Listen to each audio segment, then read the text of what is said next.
Hey y'all, it's me, Magical Shante 888. I just thought that I would pop on for another video. I guess a chit chat, car chit chat, whatever the fuck you want to call it. I don't know.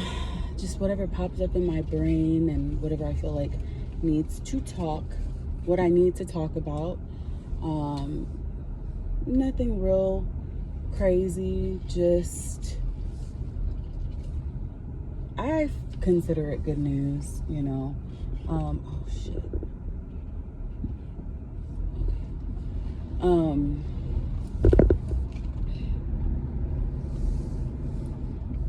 So I'm leaving my doctor's appointment now, and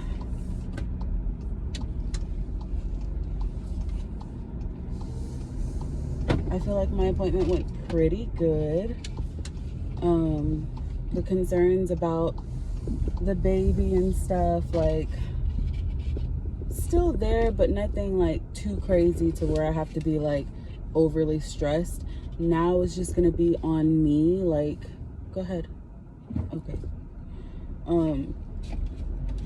It's gonna be on me, like, maintaining, you know, my health and all that stuff, which is fine,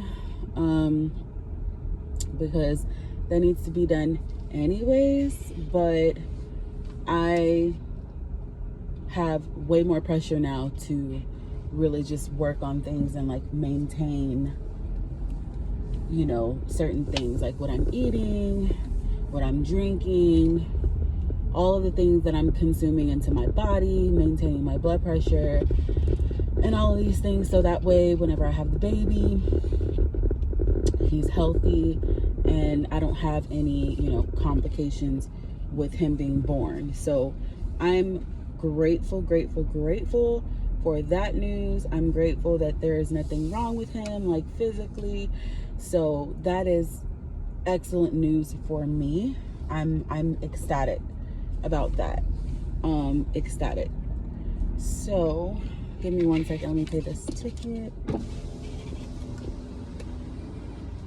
How are we doing today, man? Good, how are you? I'm doing good. You coming back today or not coming back? No, ma'am. $4, man. Okay. Alrighty.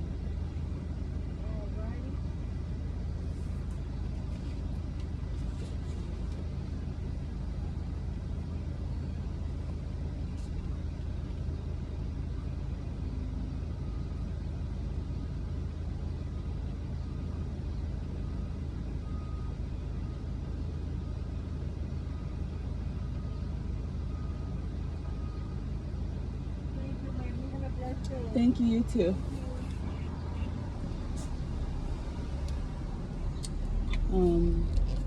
But yeah, pardon that interruption.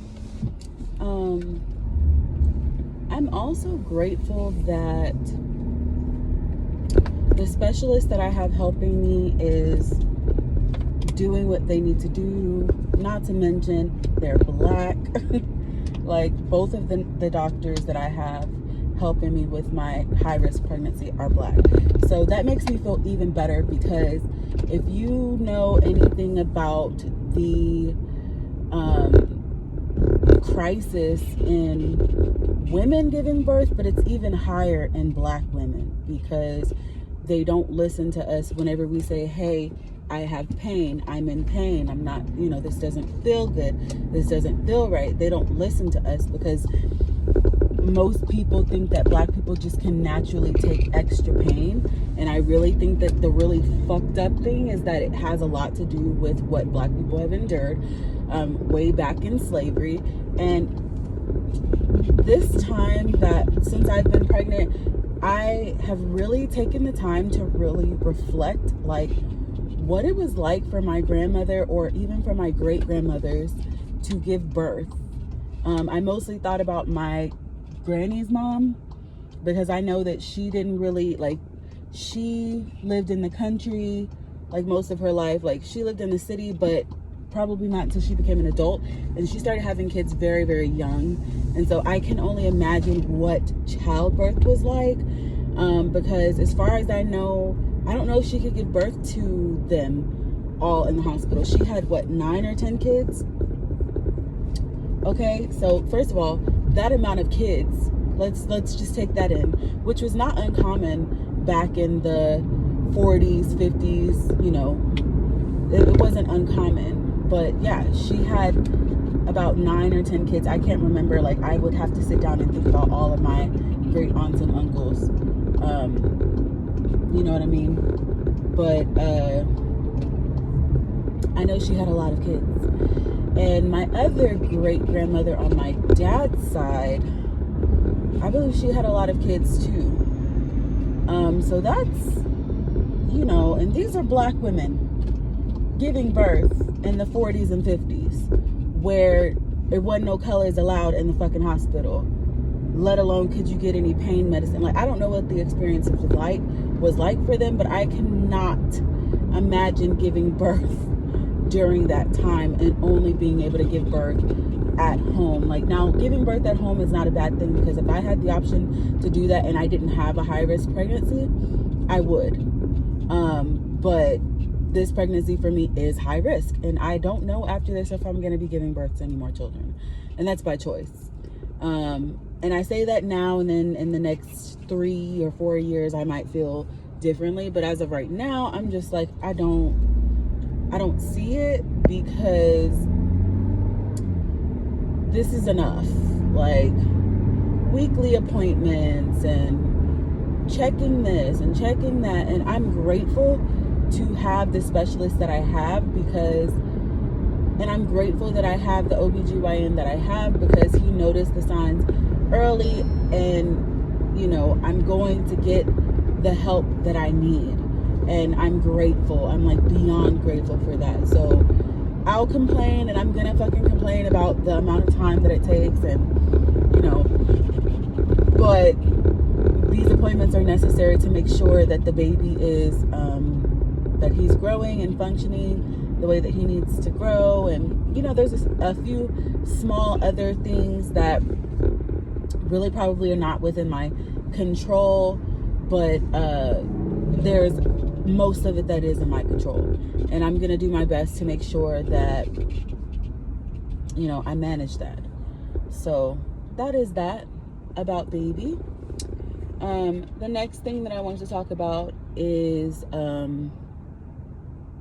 people who are just haters.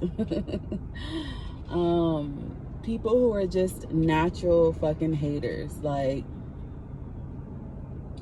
it doesn't matter what you do. It doesn't matter how your life looks. It doesn't matter, like, what you've gone through. They don't see that you've gone through things to actually get you where,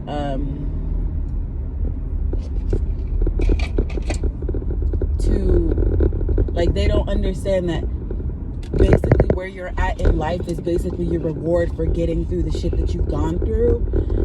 They just see it as, oh, you have something that I don't have, or something that I feel like I could never obtain. Crap. And, let's see. And so, because of that, you automatically become what? A threat to them. Where the fuck? I'll bet you anything it fell on the side of there. That's stupid. Anyways. You automatically become a threat to these type of people. They're always trying to compete with you in some weird fucking way. Like, and I think I've talked about this briefly, but, like, it doesn't stop, because as my life is progressing and as things are unfolding and coming into fruition for me, people cannot stand it. And, you know, they'll give little backhanded comments, and it's just like, sir, ma'am, whatever you identify as these days.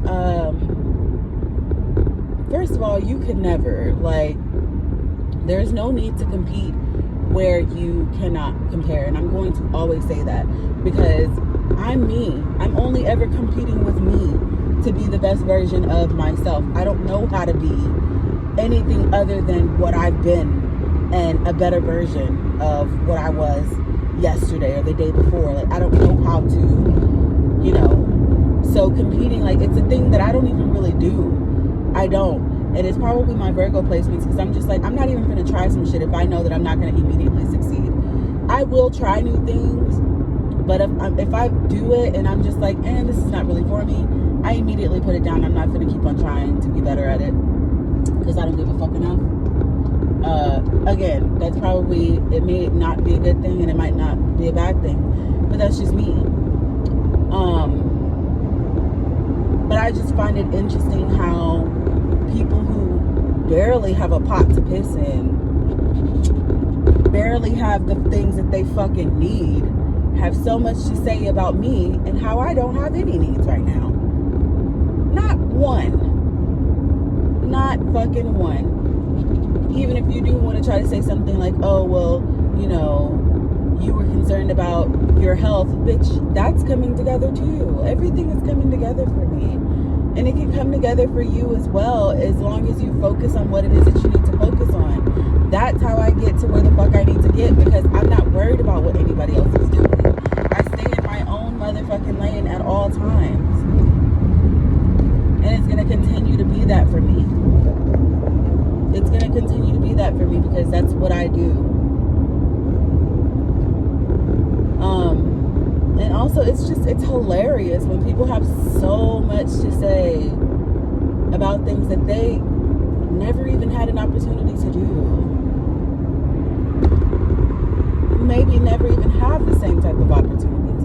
Again, there's no comparison, but it's just like, don't ever like try to minimize what it is that I do have when you don't even have what the fuck I have. Again, there's no comparison, because what's for me is always going to be for me, just like what's for you is going to be for you. Yes, is it human nature sometimes to feel a little bit of jealousy? Yeah, but envy is when it becomes ugly, and it's like, it's darkly and deeply rooted in some shit that is unseen, because it's something that has to do with them and less to do with you. And I think that when we can transmute the energy, and when we can like not even be bothered by the people who really set out to just hate no matter what the fuck you do, like, you win, because they're thinking that they're getting energy from you by saying the things that they're saying, and they say it so loosely, like a loose ass pussy. They just let it go like nothing, and they think nothing of it, and they think that it's normal to just be saying backhanded comments and shit, but it's just like, it's weird as fuck. I don't do that to people. Now, maybe at some point did I? Of course, because I was insecure and I didn't know who I was. I didn't know what it was that I wanted. I didn't know what I was going for. I didn't know anything really about myself. I just knew what I wanted to be, but that wasn't really who I was. Realistically, I've always been the fucking outcast. Even though somehow I've always seen myself as a leader, because I consider myself a fucking trendsetter when it comes to certain people and certain groups. But like, I also was like the lone wolf. Like, I've kind of always been by myself. Like, I've been a part of a group, but I've always still felt very, very alone, because somehow I still didn't really feel included. And that was intentional, because I wasn't ever supposed to really be included, especially going into adulthood. You know what I mean? But I've always kind of felt that way. With very few people have I really felt like real connected. You know what I mean? Like, I can say my best friend from high school, like, she's one person that I felt real connected to. Like, because we used to be with each other like all the time. During high school and a little bit after high school, like, we spent the majority of our time together, and then she moved, and then, you know, we've lived our lives separately, but she's still always a part of me, even though we have families now and life is just different. But I always love her and hold her to a very high place in my heart, because she's always been there for me, no judgment, and I hope that she's felt like I've never judged her. But outside of her, I haven't really had that many people that I felt like just this deep connection and feel like I could share, bitch, anything. with, you know, not even really family sometimes. You know what I mean? But it is what it is. It's okay. Like, we come in this bitch alone, we die alone, the majority of us. So as I get older, I'm okay with it.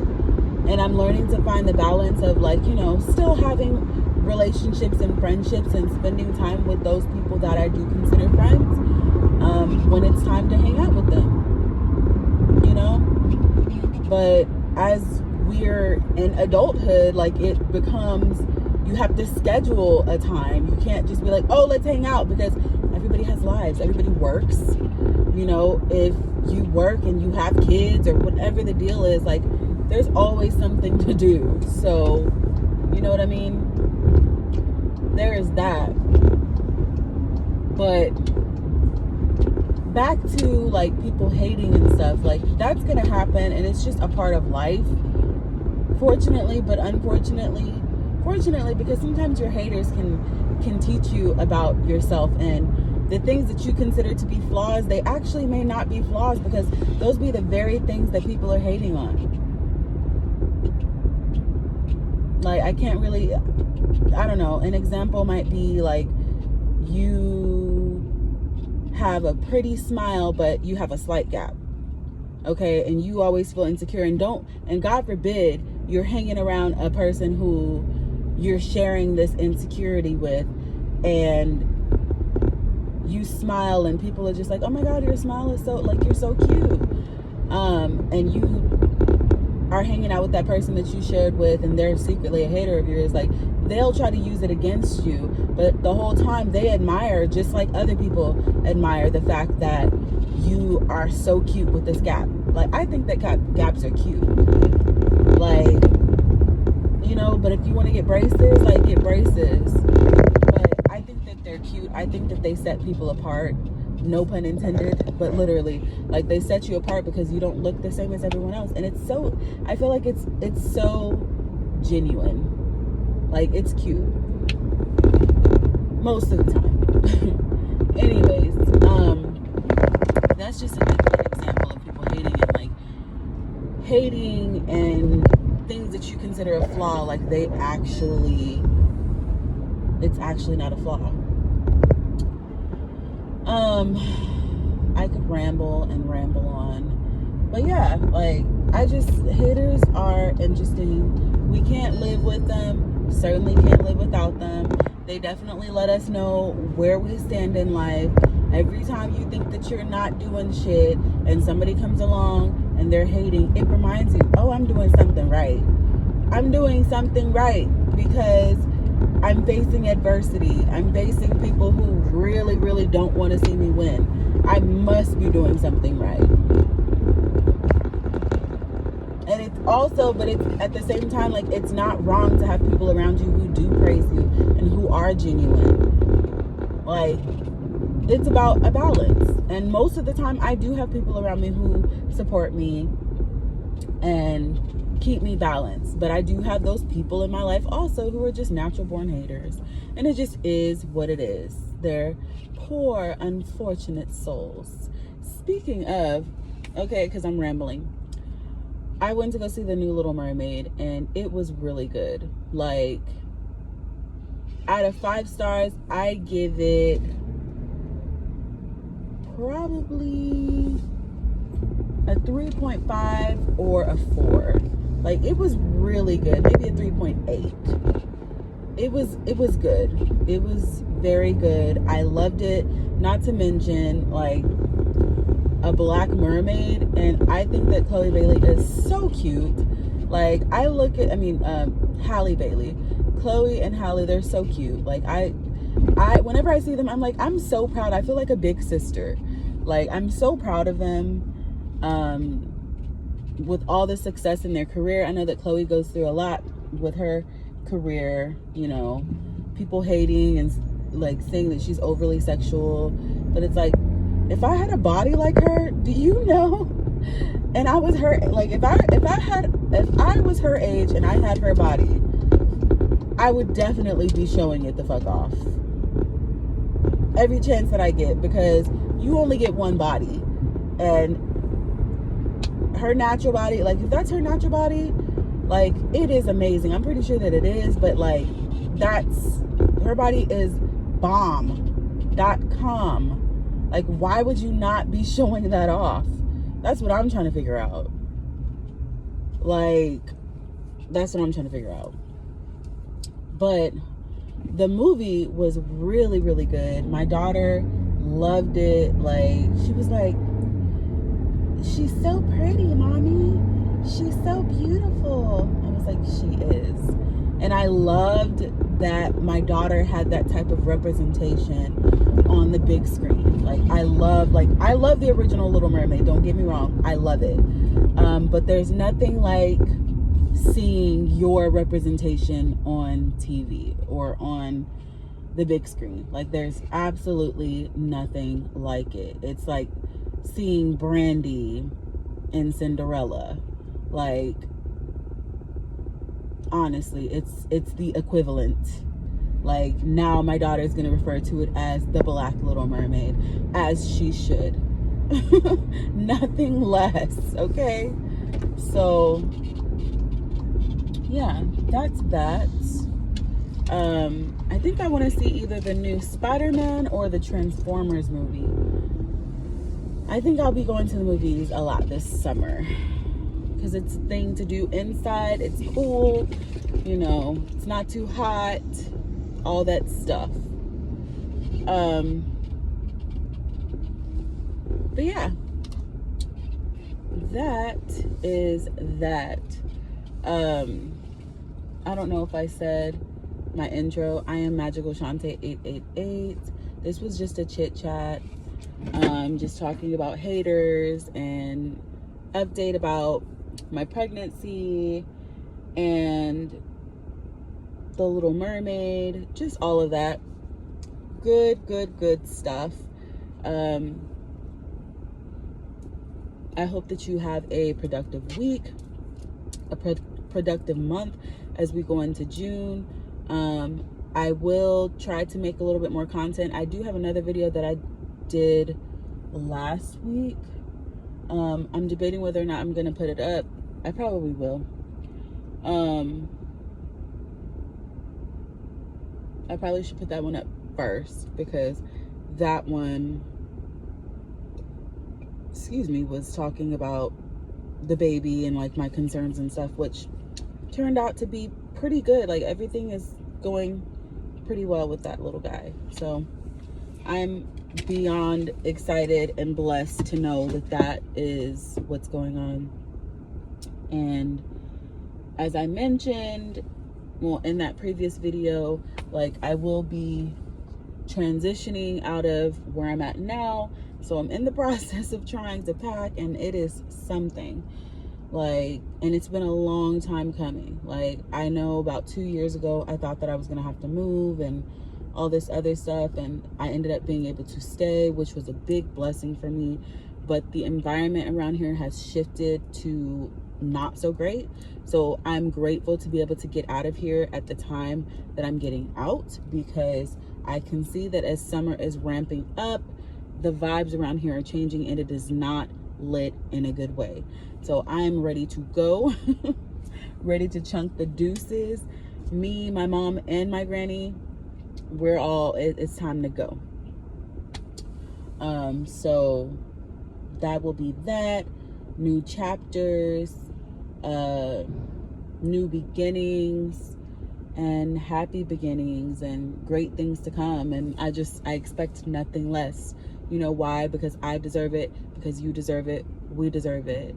So yeah, I don't think I have anything else. Again, I'm Magical Shante 888. Please make sure that you like, share, comment, subscribe. And I don't know when my next video will be, but I'm trying to be on the consistent tip, but we gonna see. Yeah, so I'll check you in the next one.